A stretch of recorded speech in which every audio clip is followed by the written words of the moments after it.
É dia das crianças, então prometo que farei de tudo para conduzir a mensagem com leveza, sorrindo, porque quando eu venho ao púlpito as pessoas têm a impressão de falar, vai ser uma exortação, né? A palavra de Deus sempre nos exorta, mas hoje eu vou procurar fazer isso de maneira leve.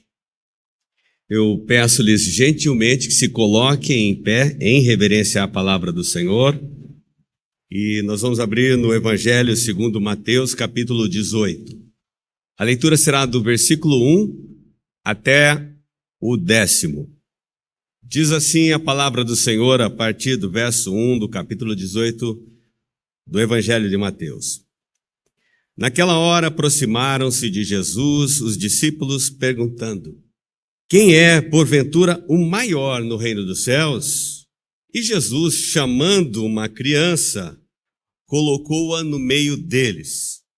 E disse: em verdade vos digo que se não vos converterdes e não vos tornardes como crianças, de modo algum entrareis no reino dos céus. Portanto, aquele que se humilhar como esta criança, esse é o maior no reino dos céus. E quem receber uma criança tal como essa, em meu nome, a mim me recebe. Qualquer, porém, que fizer tropeçar a um destes pequeninos que creem em mim, melhor lhe fora que se lhe pendurasse ao pescoço uma grande pedra de moinho e fosse afogado na profundeza do mar. Ai do mundo por causa dos escândalos, porque é inevitável que venham escândalos. Mas ai do homem pelo qual vem o escândalo. Portanto, se a tua mão ou o teu pé te faz tropeçar, corta-o e lança-o fora de ti. Melhor é entrares na vida manco ou aleijado do que, tendo duas mãos ou dois pés, seres lançado no fogo eterno. Se um dos teus olhos te faz tropeçar, arranca-o e lança-o fora de ti. Melhor é entrares na vida com um só dos teus olhos do que, tendo dois, seres lançado no inferno de fogo. Vede, não desprezeis a qualquer destes pequeninos, porque eu vos afirmo que os seus anjos nos céus veem incessantemente a face de meu Pai Celeste. Pode se sentar, por favor? O tema da minha mensagem é a infantilização de adultos. Nos últimos meses, ganhou força uma denúncia feita pelo influenciador Felca sobre a adultização de crianças. Foi um escândalo. Essa denúncia desencadeou uma enxurrada de outras denúncias similares, propostas de lei e debates públicos sobre a responsabilidade das plataformas digitais. É sintomático que essa denúncia tenha vindo de um influenciador e não de um pastor. Felca, sem púlpito, sem teologia formal, sem vínculo com a igreja, expôs corajosamente um mal que muitos líderes evangélicos há anos ignoram: a transformação das crianças em mercadoria para exploração sexual, e inclusive Felca sofreu ameaças de morte por causa dessa denúncia. E eu fiquei me perguntando onde estavam os pastores quando a infância começou a ser negociada nos palcos digitais. Onde estávamos nós? Infelizmente, alguns estavam ocupados, talvez, buscando perdão fiscal para seus impérios de tijolo e vaidade. Com igrejas devendo milhões à Receita Federal, lideranças evangélicas se alinharam à política para proteger seus próprios interesses e silenciaram diante de um mal que corrói famílias e igrejas. Eu refiro-me não apenas à adultização de crianças, mas também à infantilização de adultos. Diante disso, precisamos reconhecer que vivemos um paradoxo. A sociedade que infantiliza adultos também adultiza crianças que não veem mais referências maduras para seguir. Em um tempo em que se espera maturidade, e principalmente da igreja, vemos adultos que fogem da responsabilidade e se comportam de modo infantil. O Dia das Crianças deveria ser celebrado com alegria, mas também com arrependimento, pois enquanto exaltamos a pureza delas, não denunciamos o adoecimento adulto. Felca fez o que muitos pastores não fizeram. E hoje, com temor e indignação santa, precisamos recuperar a voz que se calou, o púlpito que se vendeu e o evangelho que foi reduzido a slogan de campanha na boca de políticos. Quando eu digo o púlpito que se vendeu, e nós estamos próximos de acontecer isso novamente, é que em época de eleição, esse púlpito, quando eu digo esse púlpito, púlpito de várias igrejas, se tornam palcos de homens que não defendem os interesses do evangelho.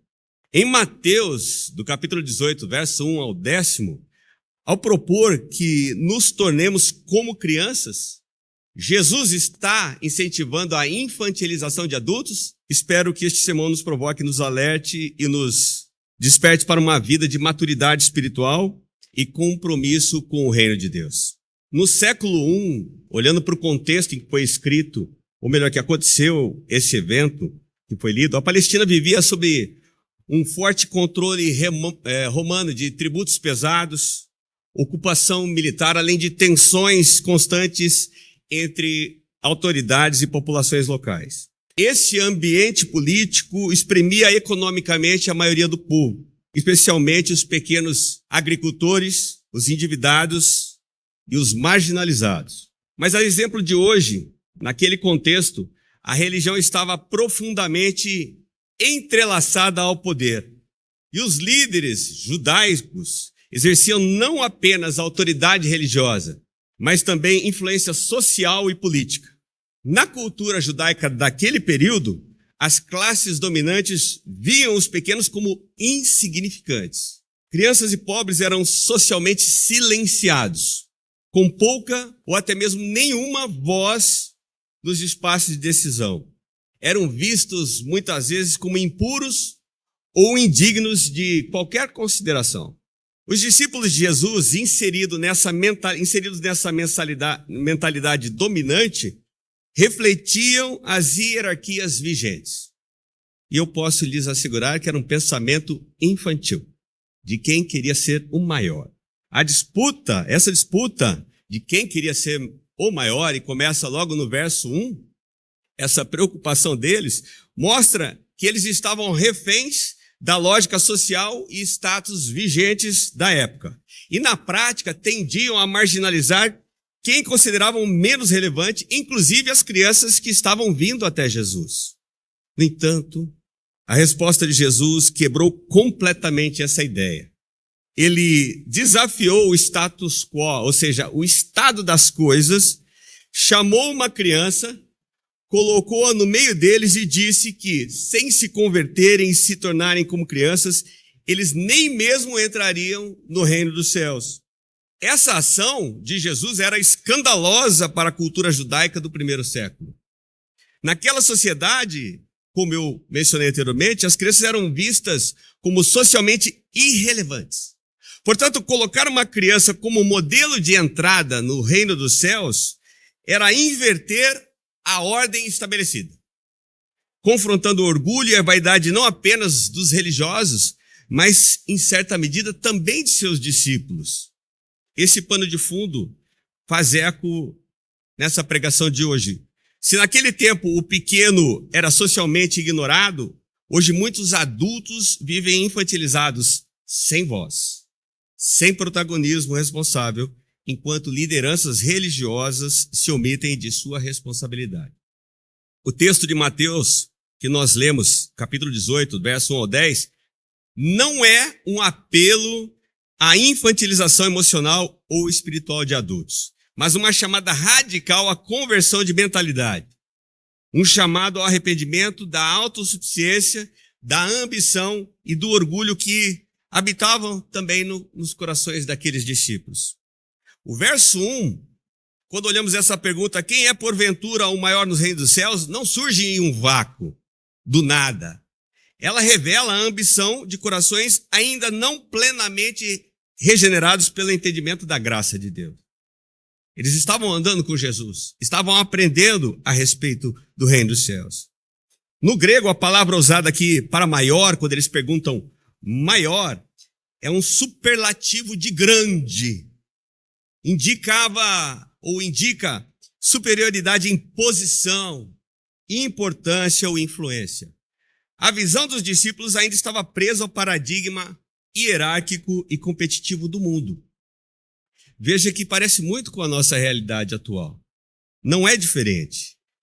Versos de 2 a 4, a criança que é colocada aqui como exemplo de entrada no reino dos céus, quando Jesus toma essa criança, a chama e coloca no meio deles, respondeu de forma dramática e visual ao colocar uma criança no centro. No original, o termo usado se refere a uma criança pequena, provavelmente de colo ou de primeira infância. Ela representava vulnerabilidade, dependência, porque uma criança totalmente indefesa, e ausência de preocupação com status.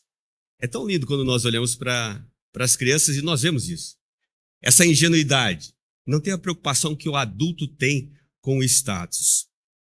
E aí o verso diz aqui o seguinte: se não vos converterdes e não vos fizerdes como crianças.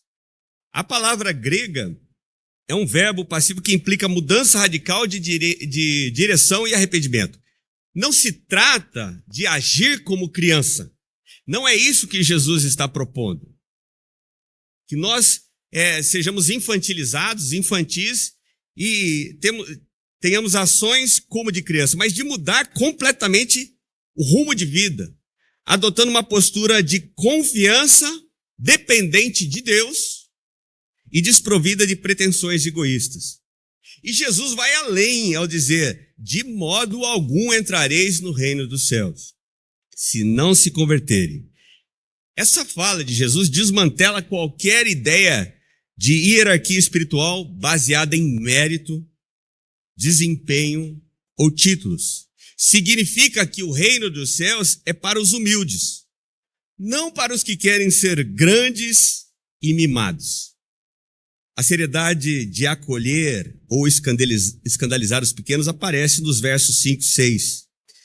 E Jesus diz: e qualquer que receber uma criança tal como esta em meu nome, a mim me recebe. Jesus iguala aqui o acolhimento de uma criança aos que o recebem. Mas também ele segue dizendo: mas se alguém fizer tropeçar um destes pequeninos que creem em mim.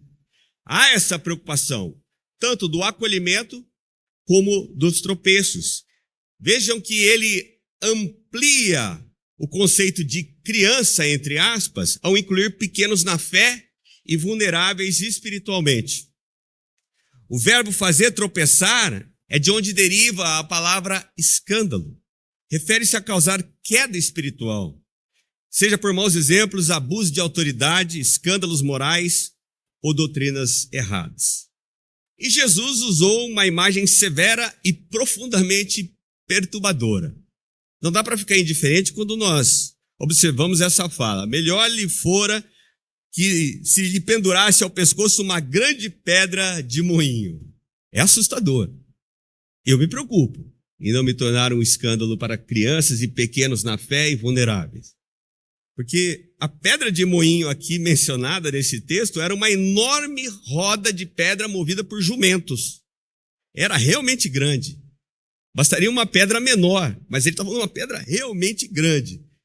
E Jesus mostra a seriedade com que o céu trata os escândalos que afastam os frágeis na fé, as crianças e os vulneráveis. E no verso 7 e 9 que nós lemos, ele faz uma advertência.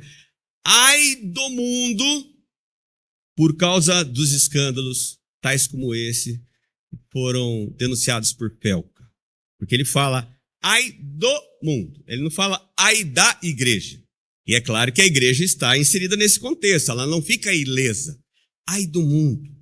Jesus reconhece que os escândalos existirão no mundo, mas condena severamente aqueles por meio de quem eles vêm.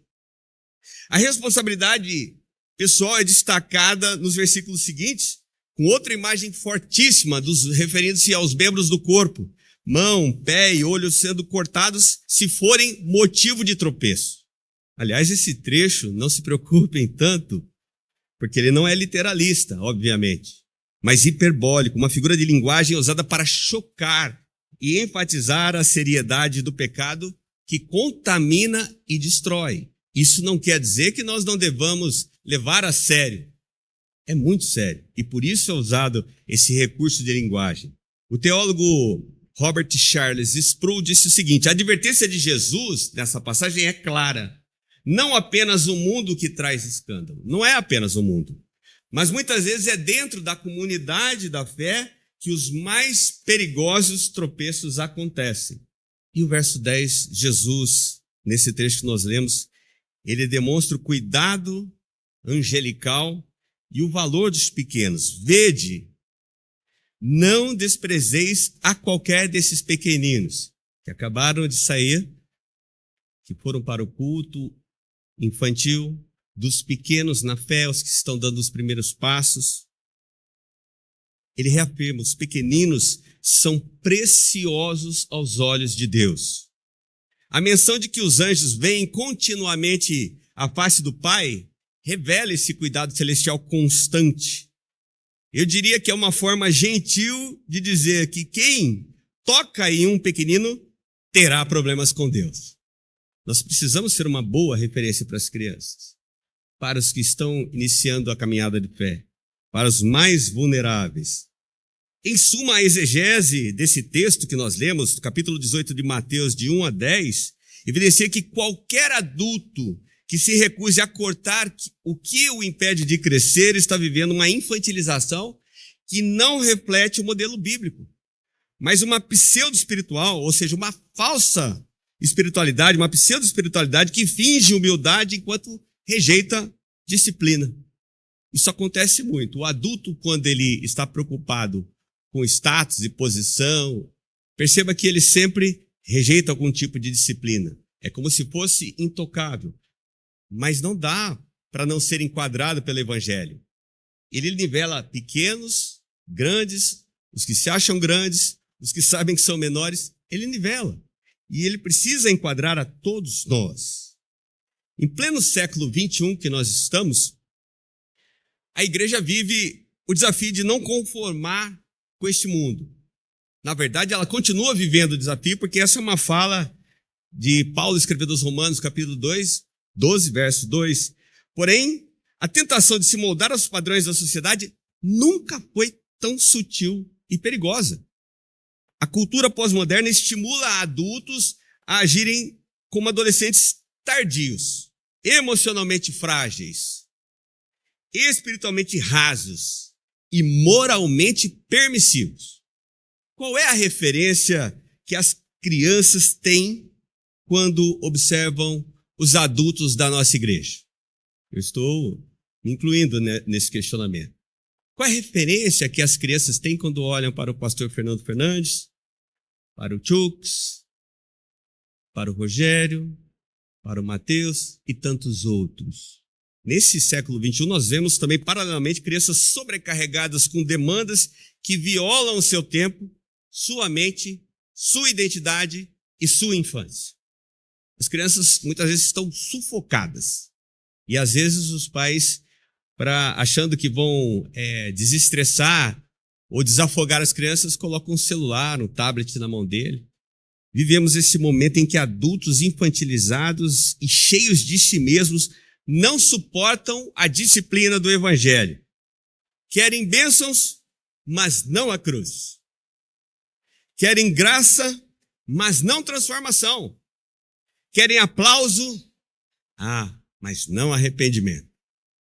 E é isso, as crianças buscam, os adolescentes, muitos jovens estão sendo ensinados a serem famosos, buscarem o aplauso, ser o centro das atenções, serem mimados, mas por causa de exemplo de adultos também infantilizados. Há uma crise moral, eu certamente posso afirmar isso, há uma crise moral baseada na inversão de valores. Isso significa que a igreja precisa se voltar à formação do caráter cristão, e isso passa pelo púlpito. Porque senão, quando essas crianças chegarem à idade da razão, elas se escandalizarão. Crianças hoje são inocentes, não observam exatamente na profundidade do que está acontecendo. Mas quando ela chegar à idade do entendimento, da razão, elas podem se escandalizar. Então isso é muito sério para a igreja, enquanto um elemento da sociedade importantíssimo, que é voz no mundo decaído, é luz do mundo, é sal, né, nessa terra de tantos pecados. Na família, pais precisam deixar de terceirizar a educação espiritual aos cultos infantis. É impressionante como isso acontece. Assim como pais também muitas vezes acham que a educação é responsabilidade do professor. E aí não sabe por que crianças estapeiam professores, xingam. Tem professores aqui, devem com certeza confirmar essa informação. É só ligar a televisão e você vê. Então se terceiriza muitas vezes para a igreja essa responsabilidade. Mas crianças precisam de pais presentes, coerentes, que orem com elas, que leiam a palavra e vivam com integridade, atenção, também em casa, porque aqui é fácil. E a pergunta que não quer calar é exatamente essa. Isso tem sido feito com as crianças, com os adolescentes, com os jovens? Ou essa correria do mundo, ou uma infantilização do adulto ter roubado esse momento? Você, adulto, nós precisamos ser a referência para essas crianças no mundo, porque senão elas estarão completamente perdidas. Na sociedade, nós devemos denunciar o que adultiza crianças, como fez Felca, mas também o que infantiliza adultos. Um teólogo escreveu o seguinte: a igreja que perde sua voz profética se torna eco do mundo. E o mundo infantilizado quer eco, não contestação. Então a igreja, ela realmente não pode se conformar, ela precisa ser voz profética. E muitas vezes, muitas igrejas estão se perdendo a sua referência. E é doloroso reconhecer e tocar nesse ponto novamente, mas necessário. Quem denunciou essa distorção do valor da infância não foi um pastor, nem uma igreja, mas um influenciador secular que ergueu a voz diante da injustiça. Isso me incomoda. E ele fez muito bem. Mas e quanto a nós? O que tem sido pregado nos púlpitos? O que tem sido defendido por evangélicos que estão na política? Estão envolvidos com o esquema, o sistema, os seus interesses? Ou estão envergonhando o evangelho? Felca fez o que muitos não fizeram. E eu nem estou defendendo Felca, porque eu não o conheço bem, não sei tanto da vida dele. Eu estou falando da atitude dele. Eu estou dizendo isso porque se em algum momento aparecer algum escândalo dele, vão falar, o pastor falou, defendeu o Felca. Eu não estou defendendo ninguém. Eu estou defendendo uma voz que ecoou no deserto e revelou uma ferida escancarada da sociedade que muitas vezes os evangélicos parece que não querem ver ou disfarçam dizendo, bom, isso não existe. Se é do lado de fora, tem a ver conosco também, porque a igreja precisa atuar dentro e do lado de fora dessas paredes. Sinceramente, eu vejo que Felca denunciou a distorção da infância sem saber, também expôs a imaturidade de muitos adultos que se omitem dela e de tantas outras coisas erradas que nós vemos. E, sinceramente, eu penso que ele se posicionou com uma voz madura em um mar de covardes. Seu gesto em tom profético, eu não estou falando que ele disse da parte de Deus como profeta. Estou dizendo que a fala dele em tom profético, de denúncia, envergonha os que se dizem evangélicos, mas vivem em um silêncio conveniente. A igreja não pode se calar. A igreja tem que ser referência. É voz profética. Essa palavra de Jesus em Mateus 18 soa como um alerta para a igreja, para nós, que a igreja precisa ser como um farol de luz e esperança em um mundo que a passos largos perde a referência. Portanto, sejamos humildes como crianças, mas nunca covardes como adultos que fingem maturidade e vivem de aparência, pois o reino dos céus é dos pequenos, mas nunca dos omissos. Uma outra coisa, já para finalizar. Jesus não está chamando nenhum de nós para uma religião de regras, mas para uma transformação radical de vida. Converter-se é mudar de direção, é abandonar o orgulho, o pecado e a falsa independência para confiar plenamente nele como uma criança confia no Pai. Então hoje, se você percebe que tem vivido longe de Deus, mesmo estando dentro da igreja, e acontece muito, se por algum motivo você se desviou do caminho do Senhor em algum momento, se você nunca entregou a sua vida a Jesus, este é o momento de se arrepender e crer no Evangelho para a salvação da sua alma.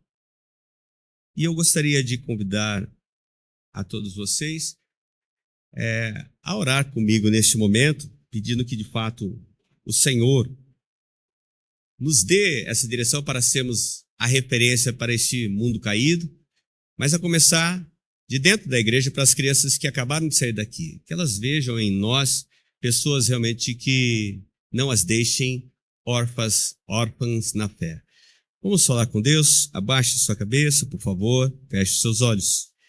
Senhor nosso Deus, humildemente nós reconhecemos que temos sido falhos individualmente e como igreja, e nós queremos te pedir para nos renovar, para nos dar essa convicção que foi expressa nessa sua atitude de colocar uma criança no centro, para nós, de fato, abandonarmos os valores decaídos do mundo que nos pressionam, nos sufocam, para que nos voltemos à simplicidade de uma criança, para que possamos entender que os frágeis na fé, isso não refere-se apenas às crianças, mas aos vulneráveis, aos que estão como novos convertidos nas igrejas, também aos desviados, que possam ser para eles uma luz, uma referência, porque senão esse mundo realmente permanecerá perdido no maligno e sem salvação. Por favor, nós te pedimos como igreja agora que a sua unção, a sua sabedoria, a sua intrepidez, ousadia sejam derramadas sobre as nossas vidas e que o Senhor levante homens e mulheres, a exemplo desse jovem influenciador, que possam de fato dar um brado pela verdade do Evangelho e contra os valores caídos deste mundo. Oramos também pedindo que o Senhor abençoe as nossas crianças, abençoe as crianças espalhadas em todo o mundo. Muitas delas, neste dia, estão tristes, famintas. Nós vemos as crianças em Gaza voltando para as ruínas de suas casas, para suas misérias, causadas por homens infantilizados, com desejo de poder. Que o Senhor tenha misericórdia de todas as crianças ao redor do mundo e nos ajude a sermos melhores, à semelhança de quem é Jesus Cristo. Assim oramos em nome dele. Amém.